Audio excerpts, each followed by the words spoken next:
अस्सलाम वालेकुम स्टूडेंट्स, आज का जो हमारा टॉपिक है वो है स्टॉक वैल्यूएशन।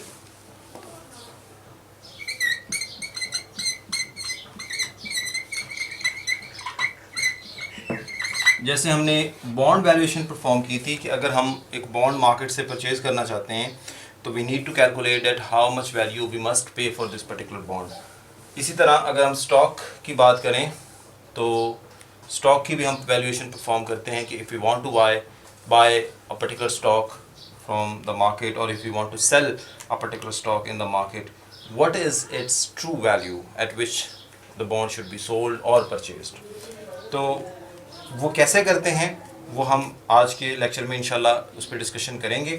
तो before going into the details you must know that what is meant by a stock और how a stock is different from a bond. तो जब स्टॉक की हम बात करते हैं, स्टॉक मीन्स बेसिकली शेयर्स, और अगर बॉन्ड से हम बात करें कि बॉन्ड से ये कैसे डिफरेंट होता है, तो दो चीज़ें इसको डिफ्रेंशिएट करती हैं बॉन्ड से। एक मैच्योरिटी है और दूसरा रिटर्न है। तो स्टॉक की मैच्योरिटी कोई नहीं होती और रिटर्न इस पे फिक्स्ड प्रॉमिस नहीं होता। जबकि डेट के केस में जो मैच्योरिटी है वो भी फिक्स्ड होती है और रिटर्न भी फिक्स्ड होता है, जबकि ये दोनों कैरेक्टरिस्टिक फिक्स्ड नहीं होते हैं इन केस ऑफ शेयर्स या स्टॉक के केस में।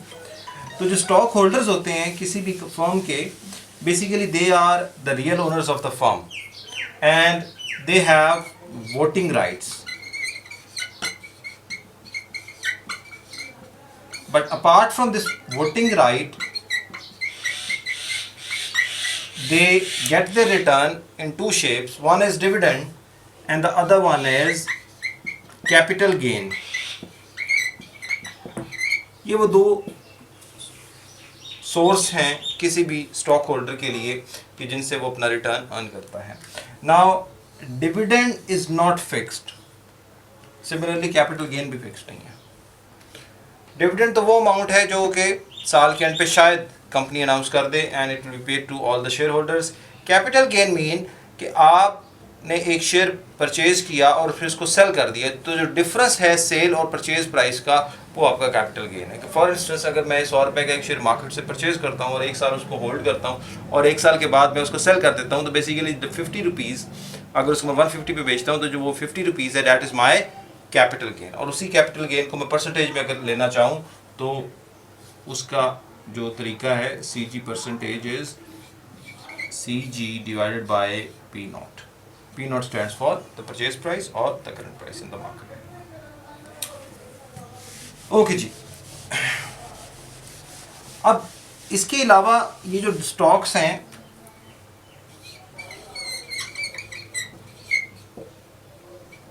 इनकी डिफरेंट फॉर्म्स भी होती हैं। समटाइम्स एक फर्म जो है वो क्लासिफाइड स्टॉक्स भी इशू करती है, जैसे वो कहती है कि ये स्टॉक्स क्लास ए हैं, ये स्टॉक्स क्लास बी हैं। अब इन दोनों में कैरेक्टरिस्टिक में डिफरेंसेस क्या हो सकते हैं कि लेट्स सपोज क्लास ए में वो कहते हैं कि there will be a fixed dividend but no voting rights.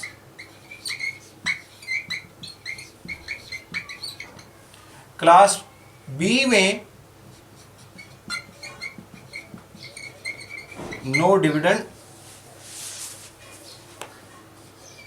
for specific time but voting rights are there. Usually ये इस तरह के जो क्लास बी स्टॉक्स हैं जिनमें कि डिविडेंड नहीं दिया जाता लेकिन वोटिंग राइट मौजूद होता है, उनको हम फाउंडर स्टॉक्स भी कहते हैं। जो किसी भी फर्म के फाउंडर्स होते हैं उनके पास ये स्टॉक मौजूद होता है। यूजुअली जब न्यूली इस्टेब्लिश फर्म्स होती हैं तो वो इस तरह के क्लासिफाइड स्टॉक्स जो हैं वो इशू करती हैं।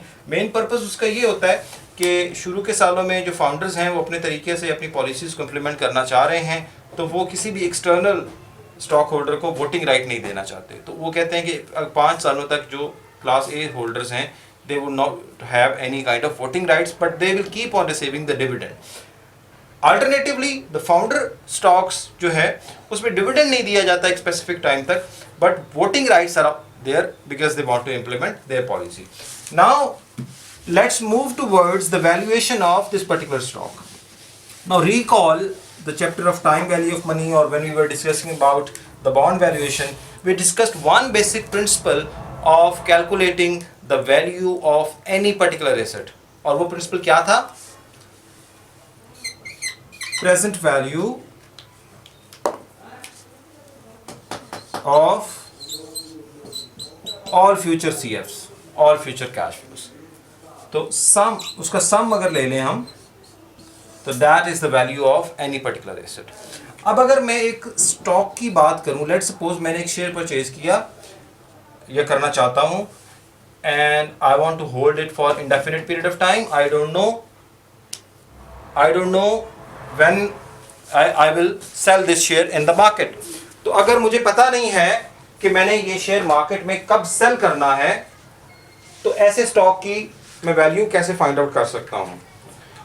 तो हमें, अगर तो मैंने शेयर सेल करना हो तो मेरे पास कैपिटल गेन भी आ सकता है, लेकिन मैंने क्योंकि शेयर मार्केट में सेल ही नहीं करना, तो मेरे पास जो सिंगल सोर्स बचता है रिटर्न का वो डिविडेंड है। तो इसका मतलब है कि जितने भी मुझे फ्यूचर डिविडेंड मिलने हैं, अगर उन तमाम फ्यूचर डिविडेंड की मैं वैल्यू को, उनकी प्रेजेंट वैल्यू कैलकुलेट कर लूं और उनको ऐड कर लूं, तो that will be equal to my current price of the share. कैसे? कि मैं कहता हूं P naught is equal to D1 into 1 plus RE power 1। अब यहाँ पे RE क्या है? RE is the required rate of return, ठीक है? ये required rate of return है, realized rate of return नहीं है। Plus D2 1 plus RE power 2 up to DN 1 plus RE power n। अब ये उस केस में ये फॉर्मूला है जब मैं कहूँ कि मैं इसको एक इंडेफिनिट पीरियड के लिए होल्ड करूँगा, तो फिर दिस फॉर्मूला इज एप्लीकेबल। लेकिन इशू ये है, अब यहाँ पे दो इश्यूज हैं। पहला issue, how I would know कि ये D1 और D2 जो हैं ये क्या होंगे, क्योंकि ये तो स्टैटिक नहीं रहेंगे। एक फर्म अगर ऑपरेट कर रही है मार्केट में, तो वी आर एक्सपेक्टिंग कि वो फर्म जो है वो over a period of time grow करेगी। उसकी ग्रोथ का मतलब है कि उसके एसेट्स भी ग्रो करेंगे और रिजल्टेंटली उसकी अर्निंग्स में भी ग्रोथ आएगा। And when there will be a growth earning, तो उसका बेनिफिट अल्टीमेटली स्टॉक होल्डर को भी ट्रांसफर होगा। किस फॉर्म में ट्रांसफर होगा? ग्रोथ इन डिविडेंड की फॉर्म में। इसका मतलब है कि ये ग्रो जो डिविडेंड है ये एक पर्टिकुलर रेट पे ग्रो हो रहा है, ठीक है? तो हम एज्यूम कर लेते हैं कि ये एक कांस्टेंट रेट पे ग्रो हो रहा है। तो एक डिविडेंड फर्म ने आज दिया है, तो फिर D1 किसके इक्वल होगा? D0 into 1 plus G। अब यहाँ पे G क्या है? G is the growth rate, कि जिस रेट पे वो कंपनी जो है वो ग्रो कर रही है, उसका जो डिविडेंड है वो ग्रो हो रहा है। D0 क्या है? जो आज डिविडेंड पे किया, divided by 1 plus RE power 1। And फिर आगे इसी को मैं कैसे एक्सटेंड करूंगा? या तो इसको मैं D0 into 1 plus G power 2 कर दूं, या D1 इंटू 1 प्लस G कर दूं, तो दोनों सेम रहेंगे, दोनों में कोई फर्क नहीं होगा। Divided by 1 plus RE power 2 up to D0 into 1 plus G power n 1 plus RE power n, ठीक है जी। तो ये हमारे पास एक शेप बन जाएगी जिसमें हमने कहा कि जो D है वो कांस्टेंट नहीं है, सॉरी डी कांस्टेंट नहीं है, ये स्टैटिक नहीं है, बल्कि डी चेंज हो रहा है, और वो कैसे चेंज हो रहा है कि वो ग्रो कर रहा है एक कांस्टेंट रेट पे। अब मैथमेटिकली अगर हम इसको सॉल्व करें तो हमारे पास एंड पे जो इसकी शेप बनती है वो कुछ यूं बनती है।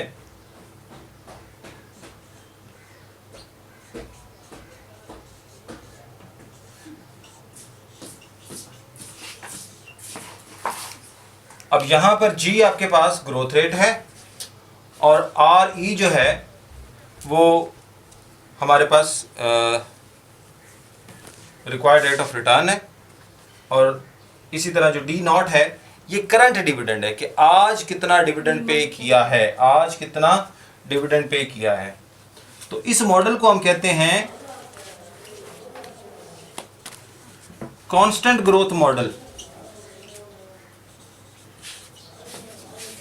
ठीक है जी, या इसको गॉर्डन ग्रोथ भी मॉडल भी कहा जाता है, और इस मॉडल को हम यूज करते हैं for the valuation of stock.